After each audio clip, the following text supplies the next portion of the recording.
वालेकुम। आज हम पढ़ने जा रहे हैं अमीबॉयड मूवमेंट।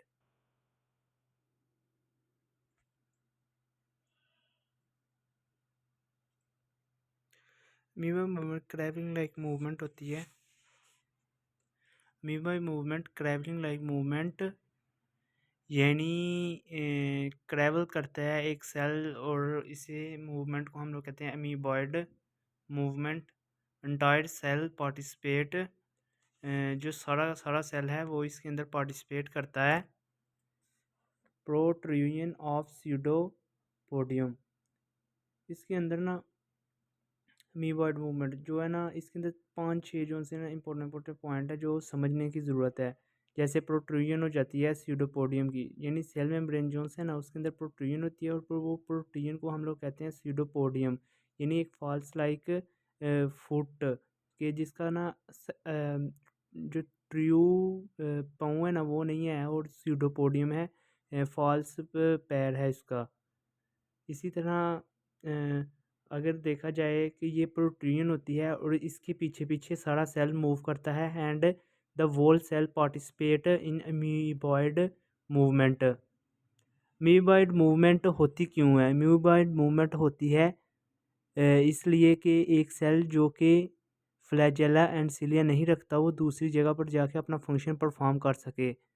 और ये जो फंक्शन है ये कीमोटैक्सिस के ज़रिए होता है। इसके अंदर पॉजिटिव कीमोटैक्सिस भी आ जाता है और नेगेटिव कीमोटैक्सिस भी आता है। नेगेटिव और पॉजिटिव कीमोटैक्सिस का में डिफरेंस ये है कि पॉजिटिव कीमोटैक्सिस में जो है ना सेल वो टुवर्ड द सोर्स मूव करता है, जबकि नेगेटिव कीमोटैक्सिस में ये away from the source move करता है सेल। और सबसे इम्पोर्टेंट चीज़ अमीबा जो एक ऑर्गेनिज़म है, सिंगल सेल ऑर्गेनिज़म है, उसके अंदर ये मूवमेंट पाई जाती है। इस मूवमेंट में इस वो एक बहुत अच्छा टूल है हमारी स्टडी के लिए, अमीबॉयड मूवमेंट को स्टडी करने के लिए। That phenomena will be best studied by amoeba. Amoeba, आप पूछेंगे अमीबॉयड ये मूवमेंट इसका नाम क्यों रखा गया? क्योंकि अमीबा जो है ना, ये नाम ही अमीबॉयड मूवमेंट नाम ही अमीबा से लिया गया है। इसके बाद हम लोग इसका मैकेनिज़्म पढ़ते हैं। मैकेनिज़्म यानी ये कैसे अमीबॉयड मूवमेंट होती है। बुक के ऊपर मैकेनिज़्म इतना बड़ा सा करके लिखा हुआ है, मैंने शॉर्ट्स के अंदर इसे छोटा कर दिया है। मैकेनिज़्म मैकेनिज़्म बेसिकली इसका ये होता है कि इसके अंदर ना 2 फैक्टर होते हैं। मोस्ट इम्पोर्टेंट चीज़ कि 2 फैक्टर होते हैं। नंबर 1 कि ये अटैचमेंट कर लेता है। अब पूछने का सवाल ये है कि अटैचमेंट कैसे करता है? अटैचमेंट इस तरह करता है कि इसके अंदर रिसेप्टर्स होते हैं, और वो रिसेप्टर्स कहाँ पर होते हैं? एक्सोसाइटिक वेसिकल्स में। एक्सोसाइटिक वेसिकल्स कहाँ से आती हैं?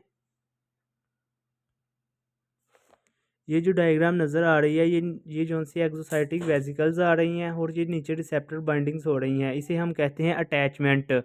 और मूवमेंट ऑफ सेल हो रही है toward right from left, and this is the amoeboid motions by a cell.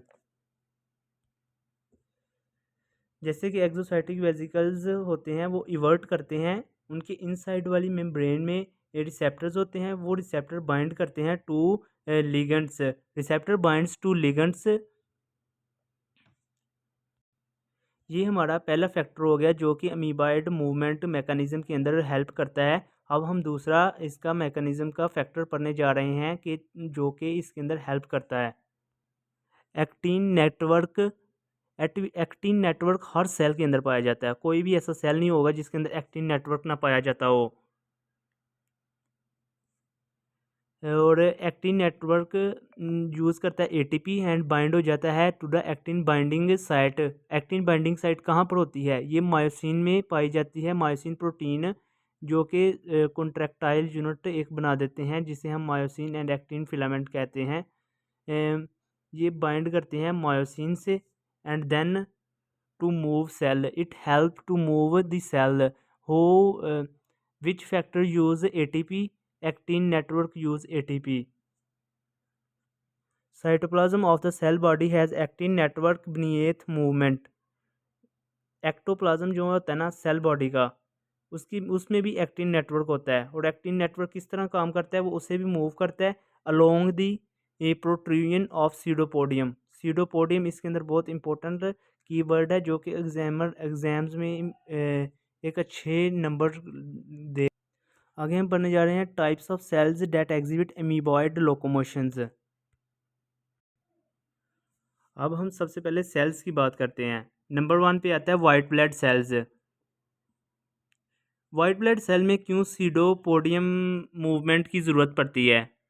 वहाँ पर सीडोपोडियम वाइट ब्लड सेल्स में इसलिए ज़रूरत होती है कि इन्होंने जर्म्स के अगेंस्ट फाइट करनी होती है, और जो इन्फेक्शन होता है उससे कम करना होता है, और ये मूव करके टुवर्ड इन्फ्लेमेशन जाते हैं। इन्फ्लेमेशन में जाके टिश्यू मैक्रोफेजेस बना देते हैं, और ये वाइट ब्लड सेल्स ये जब ब्लड से बाहर निकलते हैं ना, तो तब ये सीडोपोडियम करते हैं। इसके बाद दूसरे नंबर पे आता है fibroblasts. Why fibroblast needs pseudopodium. Fibroblast को क्यों सीडोपोडियम की ज़रूरत पड़ती है?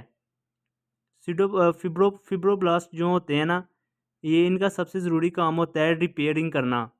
यानी जब इन्फेक्शन हो गया, किसी को चोट लग गई, कोई जॉइंट पेन हो गया, कोई बोन्स को इंजरी हो गई, तो ये रिपेयर में हेल्प करते हैं। उसके बाद तीसरे नंबर पर आता है जर्मिनल स्किन सेल्स। अगर किसी की स्किन पर कुछ कट लग जाए या इंजर हो जाए, कोई इन्फेक्शन हो जाए, उसके बाद जो रिपेयरिंग होती है ना, जो दूसरे सेल्स वहाँ पर आते हैं और वो कट एरिया को कवर करते हैं, वो सीडोपोडियम के ज़रिए आते हैं। सीडोपोडियम मूवमेंट उनका बेसिक होता है, that move them to the that place. The life staining process embryo cells. Development of embryo and foetus में बहुत ही इंपॉर्टेंट होती है सीडोपोडियम। क्यों इंपॉर्टेंट होती है? क्योंकि जो सेल्स होते हैं ना, उन्होंने डिस्टेंस प्लेस पे जाना होता है, जहाँ पर जाकर उन्होंने स्ट्रक्चर बनाने होते हैं। उन स्ट्रक्चर से पूरा पूरा ऑर्गन पूरे पूरे ऑर्गन्स बनते हैं, ऑर्गन सिस्टम बनना होता है, और वो सेल्स जो हैं डिस्टेंस प्लेसेस पर जाते हैं, और डिस्टेंस प्लेसेस पर जाकर अपना अपना फंक्शन परफॉर्म करते हैं। जैसा कि एक मुकम्मल एडल्ट में होता है। आगे 5वें नंबर पर सीडोपोडियम जो पाई जाती है वो कैंसर सेल्स में पाई जाती है। कैंसर सेल्स में किस तरह ये काम करती है? ये मेटास्टेसिस होती है, यानी एक सेल जो दूसरी जगह पर जाता है वो सीडोपोडियम मूवमेंट के ज़रिए जाता है। और इसके अंदर एग्जांपल है सार्कोमाज। सार्कोमाज अराइज होते हैं कनेक्टिव टिश्यू सेल से। कनेक्टिव टिश्यू सेल्स से ये अराइज होते हैं और अमीबाइड मूवमेंट करते हैं, और मेटास्टेसिस करके दूसरी प्लेसेस पर जाकर कैंसर को स्प्रेड करते हैं। इसके बाद हम बात करते हैं control of amoeboid locomotion, chemotaxis की बात करते हैं। इसके बाद हम लोग आगे भी कर रहे हैं अमीबॉइड मूवमेंट। कीमोटैक्सिस होती है कि कीमोटैक्सिस किस चीज़ों की, किस सब्सटेंसेस की वजह से होती है? जिन सब्सटेंसेस की वजह से कीमोटैक्सिस होती है वो सब्सटेंसेस कहलाते हैं कीमोटैक्सिस सब्सटेंस। जैसे नेगेटिव कीमोटैक्सिस हो गई, वो अवे फ्रॉम द सोर्स होगी, और सोर्स क्या होगा? सोर्स वो होगा जो कीमोटैक्सिस सब्सटेंस को रिलीज़ कर रहा होगा। और पॉजिटिव कीमोटैक्सिस होगा टुवर्ड्स टुवर्ड्स सोर्स, यानी सोर्स की तरफ मूव करना। सोर्स कौन सा? जो कीमोटैक्सिस सब्सटेंस को रिलीज़ कर रहा हो। इस तरह ये अभी ठीक अच्छी तरह मालूम नहीं हो सका कि अमीबॉइड मूवमेंट होती इस वजह से किस तरह से है, मगर ये है कि ये हाइपोथेसिस है कि एक सेल मेम्ब्रेन जो है वो कीमोटैक्सिस सब्सटेंस की तरफ या उससे अवे जो है ना अपने सेल्स अट्रैक्ट करती है, जिसकी वजह से ये मूवमेंट परफॉर्म होती है। अमीबॉय मूवमेंट की अगर समझ नहीं लगी, सही है, कोशिश है।